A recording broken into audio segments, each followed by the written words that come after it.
Reconnaître que les magistrats n'ont pas tout à fait tort. Il faut reconnaître à leur décharge que par leur nonchalance à mettre en place un dispositif légal et réglementaire précis d'application de ce prescrit constitutionnel introduit en 2011, nous, le Parlement et le gouvernement, Monsieur le ministre d'État, nous partageons la responsabilité de cette désinvolture devenue systémique car elle transcende des situations particulières. Alors, quelles sont les recommandations que je peux me permettre de faire après ce petit survol? Au terme de cette réflexion, je voudrais faire 3 recommandations.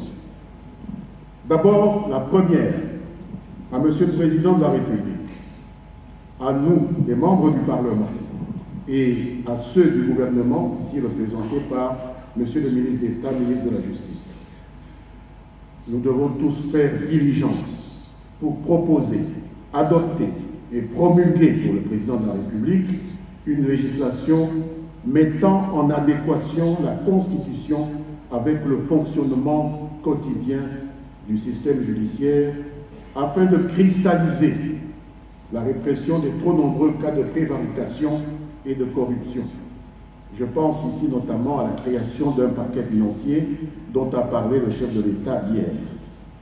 Il appartient aussi à ces 3 institutions d'initier, d'adopter et promulguer un texte établissant une passerelle fonctionnelle entre le pouvoir judiciaire, qui ne peut pas fonctionner en insularité, et le reste de la société. Dans ce sens, j'estime que la révision de l'article 152 de la Constitution s'impose dans le but de renforcer l'efficience de cet instrument du contrôle social institutionnalisé du système judiciaire qu'est le Conseil supérieur de la magistrature, dont nous sommes tous fiers, et de le rendre plus apte à restaurer l'idéal philosophique, juridique et moral fondamental qui constitue la pierre angulaire de la justice.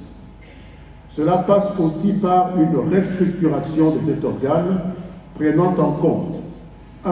L'unicité du ministère public et 2.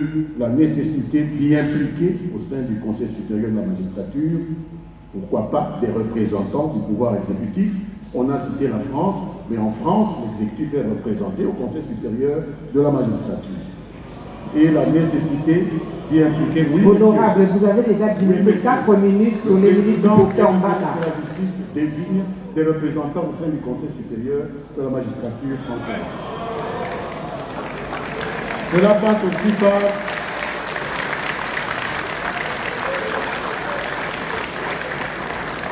j'ai demandé l'indulgence des magistrats qui se sentiraient offusqués. Voilà une des manifestations de ces membres de Honorable.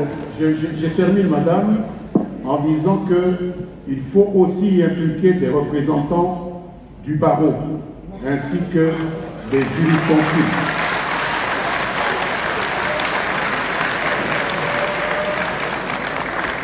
Afin d'anéantir le tropisme corporatiste qui tente à réduire le Conseil supérieur de la magistrature au rôle d'un syndicat des magistrats, alors qu'il n'est pas un syndicat, il est plus que cela. C'est une institution de la République. Et je voudrais ici citer encore une fois notre